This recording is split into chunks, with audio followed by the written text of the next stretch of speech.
जी हाँ, नमस्कार दोस्तों, आप देख रहे हैं टी वाई भोजपुरी न्यूज़ में आपका स्वागत है। चलिए खबरों पे चलते हैं। उससे पहले हमारे चैनल पे नए हैं तो हमारे चैनल को सब्सक्राइब, लाइक और कमेंट कर दीजिएगा। चलिए खबरों पे चलते हैं।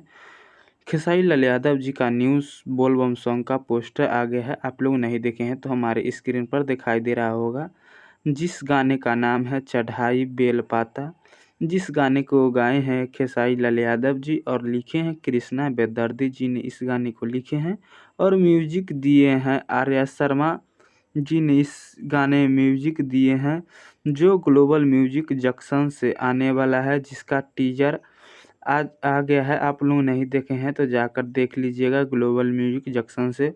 जो आज खेसारी लाल यादव जी मिले थे ग्लोबल म्यूजिक जंक्शन के सीईओ राजकुमार सिंह जी से आज मिले थे और अभी अभी खेसारी लाल यादव जी का न्यू बोलबम सॉन्ग का भी टीजर आ गया। कल सुबह 6:30 बजे आप लोग को देखने को मिलेगा चढ़ाई बेलपाता वीडियो सॉन्ग। तो आप लोग का ये वीडियो कैसा लगा? अच्छा लगा तो लाइक, कमेंट और शेयर कर दीजिएगा। चलिए फिर मिलते हैं अगली वीडियो में। जय भोजपुरी।